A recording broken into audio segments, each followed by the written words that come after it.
Zgjedhjet 2025, çfarë ndodhi me partitë e reja? Kush fitoi e kush humbi?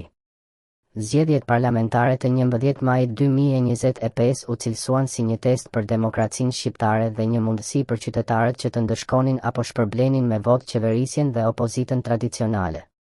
Në këtë atmosferë zhgënjimi të thellë ndaj partive të vjetra, disa forca të reja politike dolën në skenë me premtime për ndryshim, pastërti dhe përfaqësim të qytetarëve të zakonshëm. Por si performuan realisht këto parti të reja? Mundësia, 2 mandate. Partia Mundësia, e drejtuar nga Agron Shehaj, mund të arrijë të sigurojë 2 mandate në Kuvendin e Shqipërisë. Me një fushat të fokusuar në luftën kundër korrupsionit, mbrojtjen e ekonomisë së lirë dhe rritjen e transparencës institucionale, Shehaj u pozicionua si një alternativë ndaj së dy palëve tradicionale. Ky rezultat tregon një përkrahje modeste, por të rëndësishme për një forcë të re që nuk ishte pjesë e ndarjes klasike të spektrit politik shqiptar. Lëvizja Bashk, 1 mandat. E majta progresive Lëvizja Bashk, e themeluar nga aktivistë të shoqërisë civile dhe e drejtuar nga Arlind Qori, mund të arrijë të marrë 1 mandat në Kuvend. Me një program të përqendruar në të drejtat e punëtorëve, shtet social dhe drejtësi shoqërore, Lëvizja Bashk u mbështet kryesisht nga të rinjt dhe shtresat e marginalizuara. Fitoria e 1 mandati është simbolike, por mund të shërbejë si pikënisje për ndërtimin e një të majte të re në Shqipëri. KEA, Koalicioni Euroatlantik, Partia e Lulzim Bashës, 1 mandat. Pavarësisht një karriere të gjatë në politikë dhe një profil ndërkombëtar si përkrahës i vlerave euroatlantike, Lulzim Basha nuk arriti të rikthehej fuqishëm në skenën politike.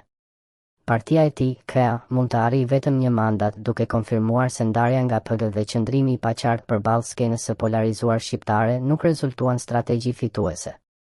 Ky rezultat tregon dobësimin e ndjeshëm të figurës politike të Bashës në elektorat. Nisma Shqipëria bëhet 0 mandate. Nisma qytetare e drejtuar nga Adriatik Lapaj dhe Endrit Shabani, që premtoi një frymë të re në politikë, nuk arriti të sigurojë asnjë mandat në Kuvend. Pavarësisht një fushate intensive dhe mbështetjeje në rrjetet sociale, kjo nismë duket se nuk e bindi një masë të mjaftueshme votuesish. Rezultati është një zhgënjim për ata që prisnin një përfaqësim të fortë të lëvizjeve qytetare dhe përpjekjeve jashtë strukturave të vjetra partijake. Çfarë tregon ky rezultat?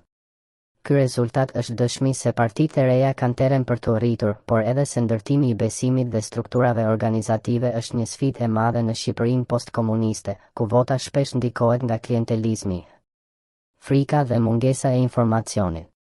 Ndërsa partitë tradicionale mbeten dominuese, këto rezultate tregojnë se nëse partitë e reja duan të bëjnë ndryshimin, duhet të ndërtojnë në mënyrë të qëndrueshme, të artikulojnë qartë vizionin dhe të mos shpresojnë vetëm te momenti i fushatës. Në fund të fundit, kjo ishte vetëm një betejë.